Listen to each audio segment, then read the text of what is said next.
Ce programme est financé par des amis et partenaires du ministère de Joyce Meyer.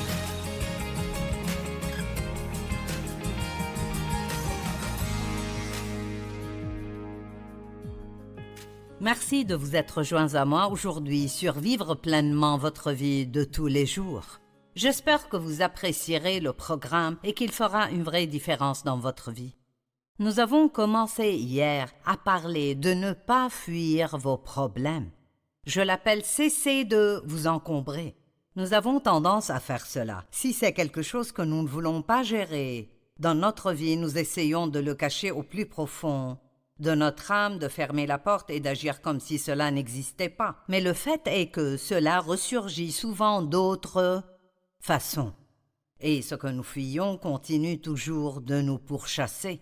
Donc je pense que pour beaucoup de gens, c'est un moment de votre vie où vous devez rester en place et regarder la délivrance du Seigneur. C'est ce que Dieu a dit aux Israélites quand ils essayaient de fuir Pharaon. L'armée égyptienne les poursuivait, la mer Rouge était devant eux et ils avaient peur et ils voulaient fuir et ils blâmaient tout le monde pour leurs problèmes. Et Dieu a dit « Restez en place et regardez la délivrance du Seigneur ». Le fait est que si vous restez en place et vous vous calmez, vous pouvez vraiment entendre Dieu et entendre ce qu'il a à vous dire. Je me souviens d'un moment de ma vie où je blâmais Dave pour tous les problèmes de mon mariage avec lui. Et un jour, je priais pour que Dave change. Très souvent, nous prions pour que les autres changent, mais c'est nous qui devons changer. Et le Seigneur m'a dit, Dave n'est pas le problème. Et j'ai pensé, eh bien, si Dave n'est pas le problème, qui l'est? Il n'y a que moi et lui dans cette relation. J'ai finalement compris le fait que j'avais une mauvaise attitude. Oui, je suis gentil maintenant et c'est dur pour vous de le croire, mais j'avais une mauvaise attitude, une très mauvaise attitude. Et Dieu voulait m'utiliser pour enseigner sa parole. Et je faisais de petites études bibliques et un peu de ceci et un peu de cela. Mais j'avais une grande vision et je voulais que Dieu fasse de grandes choses dans ma vie, mais je ne le laissais pas s'occuper de moi. Je fuyais tout. Et l'une des façons dont nous fuyons les choses est de jeter la responsabilité de nos problèmes sur quelqu'un d'autre. Si tu ne faisais pas ça, alors je n'agirais pas mal. Et si tu changeais, alors je me comporterais mieux. Donc hier, nous avons parlé de gens dans la Bible qui ont fui. Moïse a fui l'Égypte, mais Dieu l'a renvoyé là-bas. Agar a fui sa maîtresse, mais Dieu a dit « Retourne et soumets-toi à ta maîtresse », même si Sarah ne la traitait pas comme il faut. Agar avait aussi une mauvaise attitude dont Dieu voulait s'occuper. Et nous avons terminé hier avec Élie qui était un grand prophète de Dieu. Certainement pas le genre d'homme dont on pourrait penser qu'il fuirait ses problèmes, mais il s'est épuisé à faire le travail du Seigneur. Même si vous faites le travail du Seigneur, parfois vous pourriez être épuisé. Et il avait tué la veille 450 prophètes de Baal et la Bible dit qu'il les a coupés en morceaux. Je ne peux même pas imaginer cela. Et il était épuisé. Et quand vous êtes trop fatigué, trop épuisé, vous ne pensez pas bien. C'est difficile d'avoir la foi quand on est comme ça. Et quand Jézabel a entendu parler de ce qu'Élie avait fait à ses prophètes, elle a menacé Élie et a dit qu'elle allait le tuer. Et la Bible dit qu'il s'est enfui dans le désert et qu'il s'est assis sous un arbre et qu'il a crié à Dieu « Tu pourrais aussi bien me tuer si c'est comme ça que sera ma vie. » Il voulait mourir. Il avait une mauvaise attitude, il s'apitoyait sur lui-même. Et un ange est venu et lui a donné un repas et l'a fait prendre une sieste et un autre repas et une autre sieste. C'est intéressant quand on y pense. Il avait tous ces problèmes énormes et Dieu dit « Tu as besoin d'un repas et d'une sieste. » Et parfois, juste avant de pouvoir entendre ce que Dieu veut vous dire, vous devez vous reposer. Si vous êtes épuisé et vous êtes de mauvaise humeur et découragé et vous blâmez quelqu'un d'autre pour vos problèmes, peut-être qu'avant d'entendre Dieu, vous devez vous reposer et être prêt à entendre ce que Dieu a à vous dire. Eh bien, après qu'Élie se soit reposé, Dieu lui a dit « Qu'est-ce que tu fais ici ?» J'aime ça. « Qu'est-ce que tu fais ici ?»« Que penses-tu que tu fais ?» Et il a répondu, c'est dans 1 Roi 19, 13 à 16. Il répondit « J'ai déployé tout mon zèle pour l'Éternel. » Les Israélites ont abandonné ton alliance, ils ont démoli tes autels. Remarquez, Dieu a dit « Que fais-tu ici ?» Et il a commencé à dire à Dieu tout ce que le monde faisait de mal. Et ils ont tué tes prophètes par l'épée. Je suis resté, moi seul. Ne sommes-nous pas comme ça parfois? Je suis le seul à faire le bien. Et je ne comprends pas pourquoi toutes ces choses m'arrivent. Pourquoi ne t'occupes-tu pas de toutes ces personnes qui sont le problème? Je suis resté, moi seul, et ils cherchent à m'enlever la vie. Et j'aime ce que le Seigneur a dit. Retourne. Rappelez-vous que nous parlons des endroits desquels nous fuyons, où Dieu nous dit de revenir. Nous avons à nous occuper de nos problèmes. Vas-y, poursuis ton chemin dans le désert jusqu'à Damas. Une fois arrivé là-bas, tu consacreras Hazaël comme roi de Syrie. Tu consacreras Jéhu, le petit-fils de Nimshi, comme roi d'Israël. Et tu consacreras Élisée, le fils de Shaphat, comme prophète à ta place. Que diriez-vous de cela? Vous sentez que vous avez fait du bon travail? Vous êtes épuisé, quelqu'un essaye de vous tuer. Vous fuyez, Dieu dit retournez, éloignez quelqu'un pour prendre votre place. Parfois, les choses que Dieu nous demande de faire ne sont pas faciles, mais je vous dirai ceci. Toute personne qui obéit à Dieu, si vous obéissez à Dieu, peu importe à quel point c'est difficile, Dieu bénira votre vie d'une manière que vous ne pourrez même pas imaginer. Le dernier gars dont nous parlerons, ce n'est pas le dernier, il y en a d'autres, mais Jonas a aussi fui Dieu. Parfois nous pensons que si nous fuyons Dieu, si nous nous cachons assez longtemps, il changera d'avis et nous donnera quelque chose de plus facile à gérer. Peut-être que Dieu vous dit que vous devez pardonner à quelqu'un et que vous devez aller le bénir et être gentil avec lui. Et vous entendez sélectivement. Vous ne voulez pas entendre cela de la part de Dieu. Vous voulez une autre sélection. Et peu importe combien de temps vous attendez, Dieu vous dira la même chose parce que Dieu ne change pas d'avis.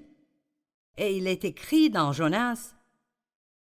En fait, vous devriez lire toute l'histoire, mais ce sont les chapitres 1, 2 et 3. Jonas a fui l'appel de Dieu pour aller à Ninive. Dieu lui a dit « Va à Ninive et prêche-leur l'évangile ». Et Jonas ne pensait pas que Ninive méritait d'entendre l'évangile. Il s'en fichait, il ne voulait pas y aller. Ainsi, la Bible dit qu'il est allé exactement dans la direction opposée. Et je me demande s'il y a quelqu'un qui me regarde en ce moment, qui va exactement dans la direction opposée à celle dans laquelle Dieu vous conduit. Je me demande combien d'entre vous fuient Dieu et essayent de prétendre que Dieu n'existe pas, et vous vivez votre vie, et vous faites des choses que vous ne devriez pas faire, et vous pensez que vous vous en sortirez. Eh bien, le péché a des conséquences.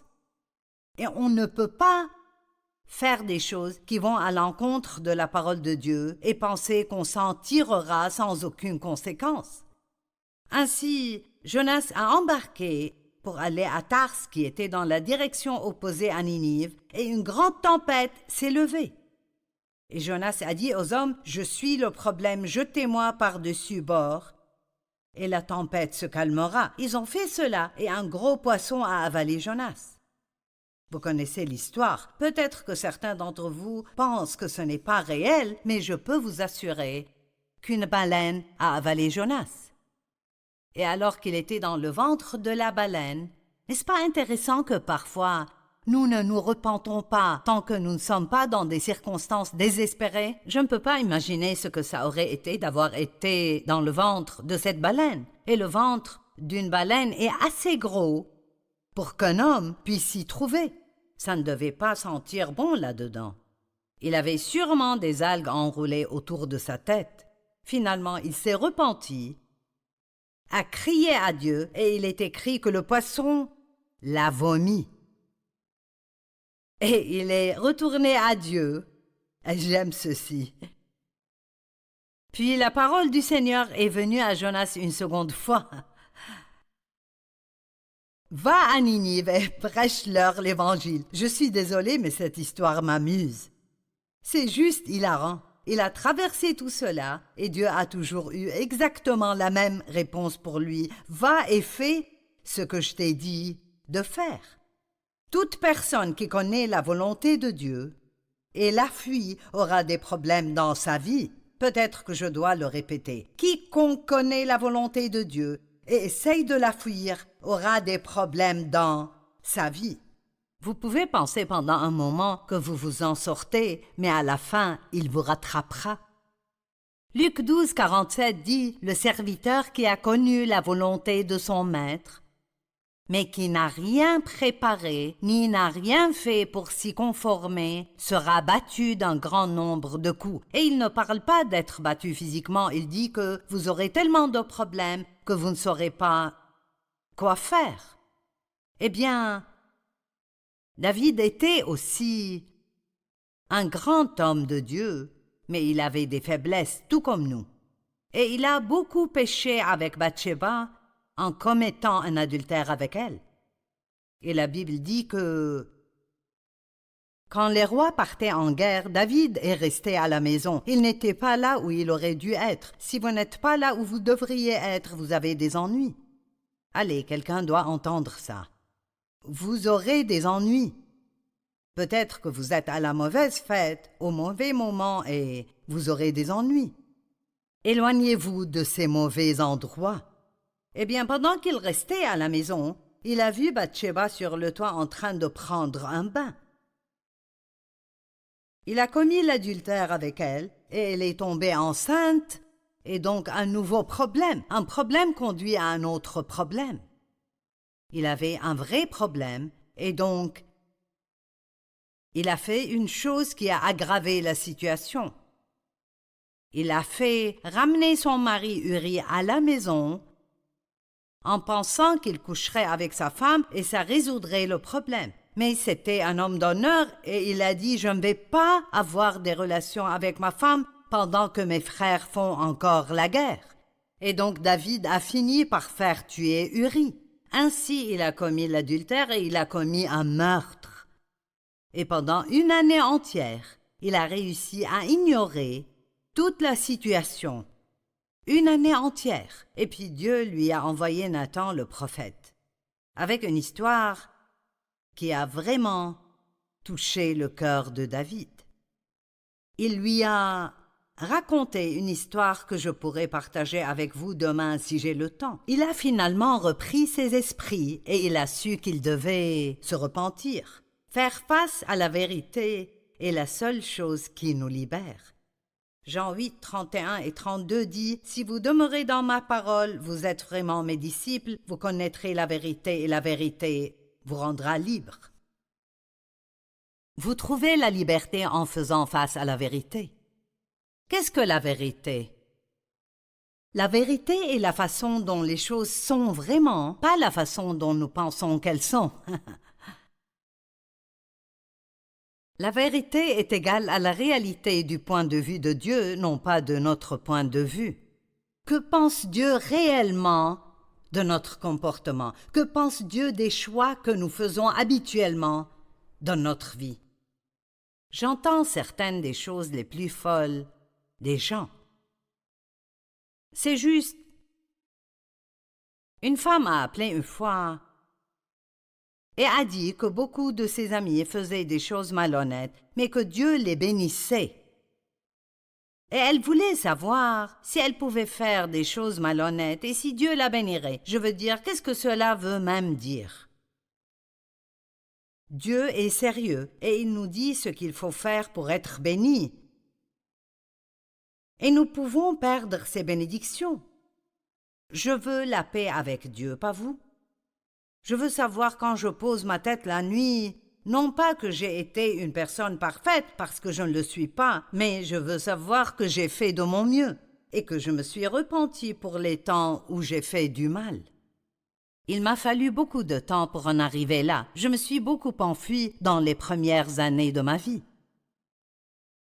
La vérité est un thème central dans la Bible. Jésus a dit « Je suis la vérité. Je suis le chemin, la vérité et la vie. Nul ne vient au Père excepté par moi. » Il est la parole de vérité. L'Esprit Saint est l'Esprit de vérité. Et nous sommes ceux qui appartenons à la vérité. Jean 1, 14 dit « Jésus est venu plein de grâce et de vérité. » Jean 1, 17 dit « La loi a été donnée à travers Moïse, mais la grâce et la faveur imméritée et la vérité sont venues à travers Jésus, Christ. » Et j'aime ça. Psaume 51, 8 « Mais tu veux que la vérité soit au fond du cœur. Fais-moi connaître la sagesse dans le secret de mon être. » Le premier endroit où nous devons être honnêtes est à l'intérieur de nous, à propos de nous. N'essayez pas de trouver des excuses et de blâmer les autres, mais assumez la responsabilité des choses que nous faisons et que Dieu ne veut pas que nous fassions. Dieu a un si bon plan pour la vie de chacun de nous. Mais nous devons marcher dans la vérité et aimer la vérité. Dieu aime la vérité. Après que David a fait face à la vérité, il a pu se repentir. Et sa paix lui est revenue après qu'il s'est repenti. Eh bien, les gens fuient Dieu de différentes manières. Et il y a 6 façons que j'ai décrites dont je veux vous parler. Nous en aborderons une aujourd'hui et nous en reparlerons demain. Mais l'une des façons dont les gens fuient est de trouver des excuses. Jonas a trouvé des excuses. Il ne pensait pas que Ninive méritait l'Évangile. David avait sûrement de bonnes excuses parce que il était un homme proche du cœur de Dieu. La Bible dit en fait, il était un homme selon le cœur de Dieu. Et pourtant, il a ignoré son péché pendant toute une année. Il a dû être vraiment misérable. Je vais vous raconter l'histoire. Le Seigneur a envoyé Nathan, le prophète, à David. Et David, en tant que roi, avait l'habitude de porter des jugements sur des situations. Et ainsi, Nathan lui a présenté une situation qui était une situation fictive. Mais il a dit, il y avait 2 hommes, l'un riche et l'autre pauvre. Le riche avait des brebis et des bœufs en très grand nombre. Le pauvre n'avait qu'une petite brebis qu'il avait achetée. Il la nourrissait et la considérait comme sa fille. Un voyageur est arrivé chez l'homme riche, mais le riche n'a pas voulu toucher à ses brebis pour préparer un repas aux voyageurs venus chez lui. Il a pris la brebis du pauvre qui n'en avait qu'une. Il l'a prise à l'homme pauvre. Le riche a maltraité le pauvre et a pris la seule chose qui lui restait. La Bible dit que la colère de David s'est enflammée et il est devenu fou de rage en écoutant. Et Nathan lui a dit « C'est toi qui es cet homme-là. » Ouh, je ne peux même pas l'imaginer. Avez-vous déjà blâmé quelqu'un d'autre et Dieu vous a confronté avec la vérité? J'ai partagé comment je priais pour que Dave change. Et Dieu a dit, ce n'est pas Dave, c'est toi. C'était difficile pour moi, mais c'était bon pour moi. Il y a beaucoup de choses qui sont difficiles pour nous, mais elles seront bonnes pour nous si nous les écoutons. Peut-être que vous priez pour que quelqu'un d'autre change, et au lieu de faire cela, vous devez demander à Dieu s'il y a quelque chose que vous devez changer qui pourrait améliorer la relation. Et donc David a finalement fait cette grande prière de repentance dans le psaume 51. Sa paix lui est revenue et la joie du salut lui est revenue. Ne soyez pas misérables parce que vous ne vous repentez pas pour les choses que Dieu vous montre. Mais l'une des façons dont les gens fuient leurs problèmes est de trouver des excuses. Waouh! Nous en avons tous un tas. Parfois, j'apporte ce petit sac que j'appelle mon sac d'excuses. Et il semble que chaque fois que nous ne voulons pas faire quelque chose, nous avons toujours une excuse. C'est trop dur. C'est une excuse que les gens utilisent tout le temps. Ce sera trop dur. C'est... Personne d'autre ne fait ça. Vous savez, aujourd'hui, nous avons beaucoup d'immoralité dans le monde. Et l'une des excuses est « tout le monde le fait, pourquoi pas moi ?» Vous savez quoi? Vous n'êtes pas tout le monde. Si vous vous appelez chrétien, vous devez vivre selon la parole de Dieu et ne pas penser qu'il est normal de faire des compromis et de faire toutes sortes de choses parce que tout le monde les fait. Je me souviens d'être allé un jour dans un magasin et j'ai essayé cette tenue, cette robe, et c'était à l'époque où les gens avaient des fentes dans leurs vêtements jusqu'à la jambe. La robe m'allait bien, mais j'ai dit à la dame, « Je ne peux pas porter ça. » Et elle a dit, « Mais ça te va bien, c'est la mode. » Et j'ai dit, « Je suis un ministre de l'Évangile. Je ne peux pas faire ce qui est à la mode. Je dois faire ce qui plaira à Dieu. » Vous ne pouvez pas toujours porter ce qui est à la mode. Vous devez faire ce que vous croyez qu'il plaira à Dieu. Et les gens n'aiment pas qu'on leur prêche ça. Ils préfèrent que vous leur disiez à quel point ils sont merveilleux. Eh bien, vous êtes merveilleux et Dieu vous a créé d'une manière formidable. Mais c'est important de prendre la décision de vivre selon la parole et n'utilisez pas l'excuse que personne d'autre ne le fait, car peu importe si les autres le font ou non, si vous êtes la seule personne que vous connaissez qui obéit à la parole de Dieu, obéissez et Dieu vous bénira. Des excuses. S'il vous plaît, excusez-moi. Jésus appelait les gens à le suivre et peut-être qu'aujourd'hui, il vous appelle à le suivre. Peut-être que vous n'avez pas de relation avec Jésus et vous ne l'avez jamais reçu comme votre Seigneur et Sauveur et il vous appelle aujourd'hui. Vous pouvez le sentir en vous. Dieu vous appelle à accepter Jésus comme votre Sauveur et à vous repentir de vos péchés et à commencer à vous tourner dans une autre direction et à vivre une vie différente. Et si vous n'avez jamais reçu Christ comme votre Sauveur, il y a un numéro sur votre écran en ce moment, vous pouvez l'appeler et nous pouvons vous en dire plus et prier avec vous. C'est très facile de recevoir Jésus comme votre Seigneur et Sauveur. Tout ce que vous avez à faire est de croire. Croyez dans votre cœur et reconnaissez de votre bouche que Jésus est Seigneur et que vous êtes prêt à vous détourner d'une vie pécheresse et à apprendre à vivre pour Dieu.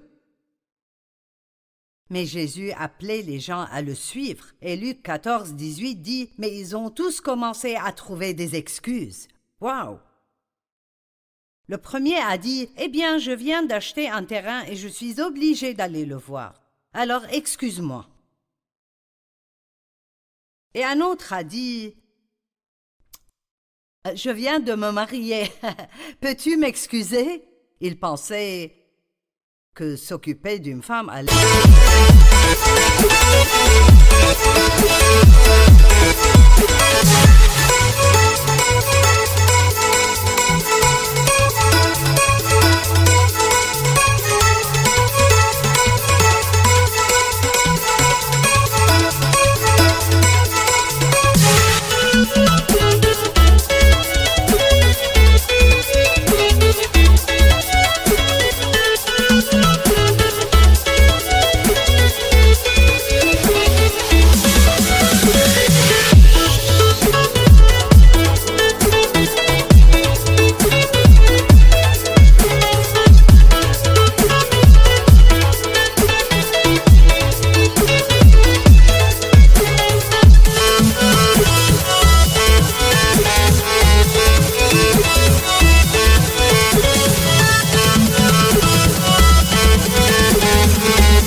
Prendre tout son temps.